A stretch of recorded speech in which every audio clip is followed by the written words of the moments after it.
Shalom sahabat Repa yang terkasih dalam Tuhan. Tentara. Apakah Allah benar-benar membutuhkan tentara?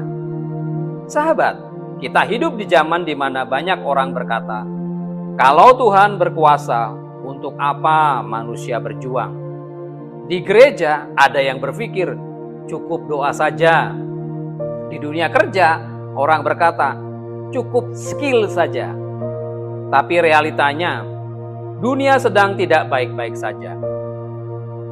Konflik meningkat, tekanan hidup makin berat, iman banyak orang mulai goyah. Pertanyaannya, apakah Tuhan bekerja sendirian atau Tuhan sedang mencari orang-orang yang mau berdiri sebagai tentaranya? Hari ini kita masuk ke bagian yang sering dilewati banyak orang, yaitu daftar nama. Dalam kitab 1 Tawarik 11 ayat 10-47, kita melihat daftar para pahlawan di sekitar Daud. Kelihatannya hanya nama, tapi sebenarnya ini adalah pesan yang sangat kuat. Kerajaan Allah tidak berdiri tanpa orang-orang yang berperang di belakangnya. Sahabat, bagian ini ditulis bukan pada zaman Daud, tetapi pada masa bangsa Israel pulang dari pembuangan. Umat Tuhan waktu itu sedang hancur-hancurnya. Mereka tidak punya raja, mereka tidak punya kekuatan militer. Identitas mereka, kebanggaan mereka hampir hilang. Penulis kitab 1 Tawarik sedang melakukan sesuatu yang sangat strategis, yaitu membangun kembali identitas umat melalui sejarah. Mengapa daftar pahlawan ini ditampilkan? Karena dalam dunia kuno, kekuatan bangsa diukur dari para pejuangnya. Daftar ini menunjukkan Daud tidak berdiri sendiri, raja tidak berdiri sendiri. Kerajaan Tuhan dibangun secara bersama-sama, secara kolektif. Ada orang-orang yang setia, berani, dan rela berkorban. Secara teologis, ini menegaskan satu hal. Allah bekerja melalui komunitas yang terorganisir, bukan individu yang berjalan sendiri. Sahabat, ini penting, karena banyak orang Kristen hari ini mau berkatnya saja, tapi tidak mau berkomitmen. Padahal dalam teks ini sudah sangat jelas bahwa kemuliaan Raja Daud tidak bisa dipisahkan dari pengorbanan para tentaranya. Kalau kita melihat secara ilmu kebahasaan, kata yang digunakan untuk pahlawan gagah perkasa menunjuk pada orang-orang yang memiliki keberanian ekstrim dan loyalitas total. Ada deskripsi yang sangat dramatis dikatakan bahwa ada yang mengalahkan ratusan musuh, ada yang berdiri sendirian di medan perang, ada yang mempertaruhkan nyawa hanya untuk mengambil air bagi Daud. Secara cerita atau naratif, ini bukan sekedar catatan sejarah. Ini adalah retorika teologis. Tujuan dari penulis sangat jelas, untuk menginspirasi generasi yang baru, untuk menunjukkan standar komitmen dalam bangsa Israel, untuk menegaskan bahwa Allah bekerja melalui orang-orang yang total semangatnya. Dan menariknya, fokusnya bukan hanya pada Daud, tetapi pada orang-orang yang ada di sekitarnya. Artinya, Allah menulis nama-nama ini supaya generasi baru atau generasi berikutnya tahu bahwa setiap peran dalam kerajaan Allah itu penting. Sahabat, dari teks ini kita belajar 3 kebenaran besar. Yang pertama, Allah bekerja melalui orang-orang yang siap berjuang. Tuhan bisa melakukan segalanya, tetapi Dia memilih melibatkan manusia. Mengapa? Karena Tuhan tidak hanya ingin hasilnya, Tuhan ingin hubungan, relasi, dan partisipasi.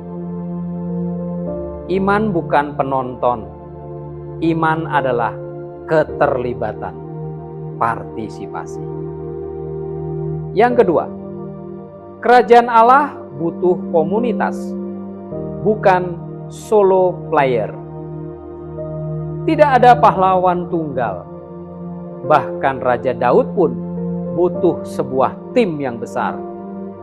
Sahabat, hal ini menegur kita bahwa kita tidak bisa hidup Kristen sendirian.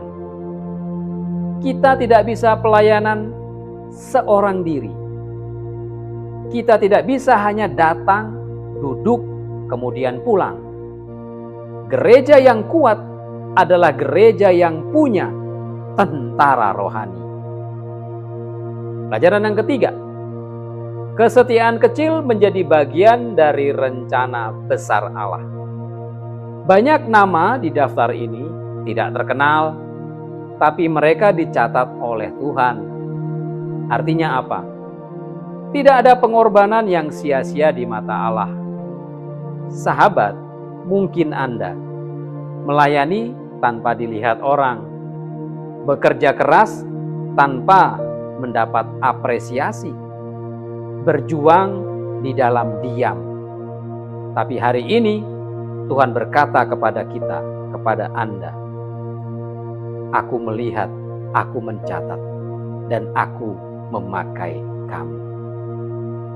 Jadi sahabat, akhirnya kita mengerti, Allah tidak butuh tentara karena dia lemah, tapi Allah memilih tentara karena dia ingin melibatkan kita dalam kemenangannya. Tuhan Yesus sendiri berkata bahwa kita dipanggil untuk menyangkal diri dan memikul salib. Itu bukan bahasa kenyamanan, itu bahasa peperangan rohani. Pesan hari ini sederhana, tapi tajam. Jangan jadi penonton, jangan jadi Kristen pasif.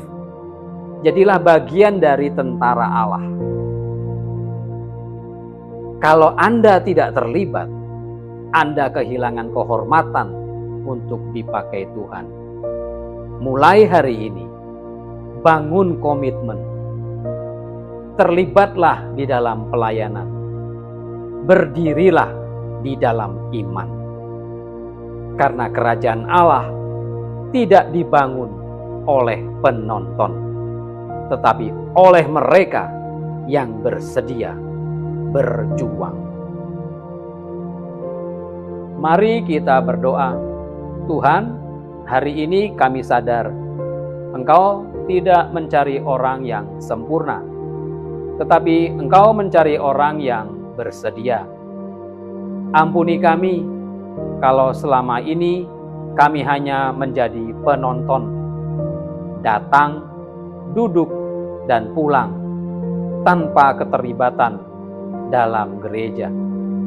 Bangkitkan dalam hati kami keberanian, seperti para pahlawan dalam firman-Mu.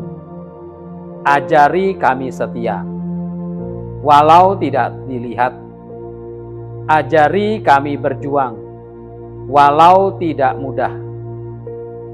Pakai hidup kami Tuhan, menjadi bagian dari pekerjaan-Mu di dunia ini. Kami mau berkata, "Ini aku Tuhan, utuslah aku." Di dalam nama Tuhan Yesus kami berdoa. Amin.